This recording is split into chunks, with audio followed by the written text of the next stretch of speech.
Thomas Joseph Hagerty was an American Roman Catholic priest and trade union activist. Hagerty is remembered as one of the founding members of the Industrial Workers of the World, as author of the influential Preamble to the Constitution of the IWW, and as the creator of Hagerty's Wheel, a frequently reproduced illustration depicting the interrelation of the IWW's constituent industrial unions. Hagerty abruptly abandoned the radical movement shortly after the formation of the IWW, adopting the pseudonym Ricardo Moreno, and working as a Spanish teacher and an oculist. After 1920, Hagerty lived on the streets of Chicago in conditions of dire poverty, eking out a meager existence as a beggar. Biography. Activist priest. Little is known about the early years of Thomas Joseph Hagerty. Prior to his completion of seminary training in 1895,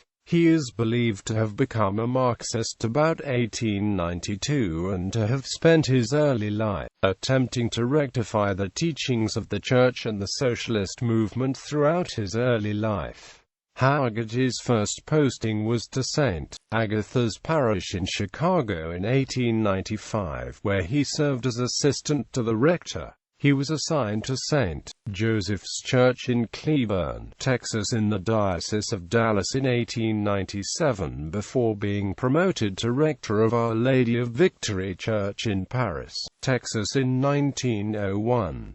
He was transferred to Our Lady of Sorrows Church in Las Vegas, New Mexico later that same year. As a Catholic priest in the southwestern United States, Hagerty came into frequent contact with Mexican railroad workers, the mistreatment of whom by their employers angered him. Finding little socialist propaganda to be available in Spanish, Hagerty began translating a number of short works from German, French, and English.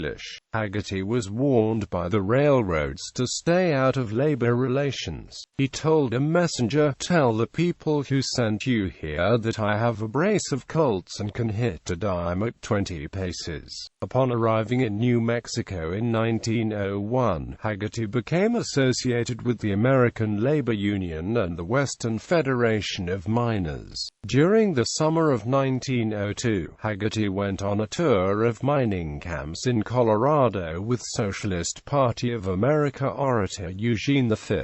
Debs, attempting to recruit the impoverished miners to the ALU and the SPA. This blatantly political activity brought Hagerty into conflict with his superiors, resulting in his suspension by his archbishop. Despite this fall from grace with the church hierarchy, Hagerty continued to consider himself a priest in good standing, writing in International Socialist Review that, while it is true that I have withdrawn from the technical work of the ministry, the withdrawal implies no derogation of my sacerdotal character. I am as much a priest today as I ever was. I have not separated myself from the communion of the Catholic Church, and I hold myself as much a member thereof as the Pope himself. Hagerty remained defiant of his superiors, declaring that bishops and priests exceed their authority when they use the influence of the position to oppose a movement whose highest purpose is the industrial liberation of the wage slaves of the world. Catholics were not bound to pay any attention to them in such matters, Hagerty asserted, adding that the papal encyclicals of Pope Leo XIII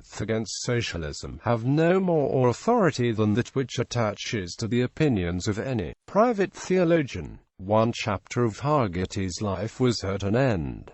Another was beginning. Industrial union activist Hagerty was employed as a touring organizer for the Socialist Party in 1903, traveling the breadth of the United States to deliver lectures on behalf of the party. Hagerty proved of value to the socialists for his ability to appeal to Catholic workers on the basis of the social gospel, standing in contrast to the conservative church establishment, which remained staunchly and outspokenly anti-socialist. Hagerty proved to be a skillful orator and authored several pamphlets as a written adjunct to his activities as a party lecturer. Hagerty attempted to instill the idea that radical political ideas and traditional theological conceptions were fully independent. In his pamphlet Economic Discontent and Its Remedy, Hagerty wrote, "As a matter of fact, socialism has no more to do with religion than astronomy or biology. Socialism is an economic science, not a system of dogmatic beliefs.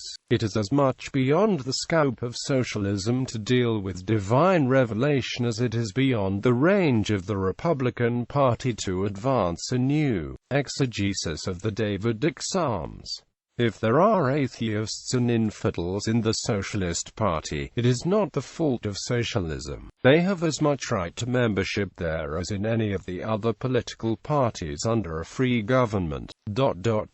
No one would dream of censuring the Democratic Party because the founder of that party, Thomas Jefferson, was an infidel in the ecclesiastical sense of the term. There are many physicians who do not believe in God, yet no one is so ignorant as to condemn the science of therapeutics on that account. One does not inquire into the religion of the architect before admiring some Corinthian structure which he has designed, nor the particular church affiliations of the bricklayer who built the walls of the house which one is about to buy or rent." Hagerty was further radicalized during 1903 and 1904, a period marked by particular violence among the mining communities of the American West. Hagerty emerged as a leading critic of electorally oriented socialist gradualists, who sought slow evolution towards the ultimate socialist goal by means of boring from within the established craft unions of the American Federation of Labor. Hagerty was not long in moving outside of the Socialist Party's orbit altogether, changing the focus of his efforts to the construction of new radical industrial unions. In 1904, Hagerty took a position as editor of a short-lived monthly publication of the American labor union called Voice of Labor, through which he gave voice to his ideas about organization of workers in industry. It was in this capacity as a leading union magazine editor of the day that Hagerty was invited early in January 1905 as one of 23 industrial union activists from 9 organizations to a secret Chicago conference for the planning of a new national union. Hagerty helped draft the gathering's Industrial Union Manifesto, a document which was to serve as an intellectual foundation stone for the establishment of the industrial workers of the world at convention. Later that same year, at the founding convention, Hagerty served as secretary of the Constitution Committee, and as such read the preamble to the IWW Constitution, a short and effective manifesto which became a fundamental element of the organization's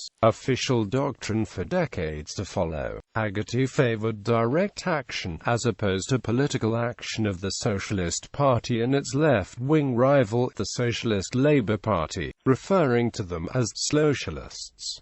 Emphasizing this point during a speech to the founding convention of the IWW, Hagerty declared, "The ballot box is simply a capitalist concession. Dropping pieces of paper into a hole in a box never did achieve emancipation of the working class, and in my opinion it never will." Hagerty's Wheel of Fortune. Hagerty also produced a circular graphic commonly known as Hagerty's Wheel, which depicted the various industrial unions comprising the IWW as interrelated spokes. The diagram was around the clock divided into 8 departments: manufacture, public service, distribution, foodstuffs, agriculture, mining, transportation, and building, and in the center a central administration. The diagram pretended to encompass every imaginable type of economic activity and form of employment. It was Samuel Gompers who sarcastically labeled the diagram Father Hagerty's Wheel of Fortune.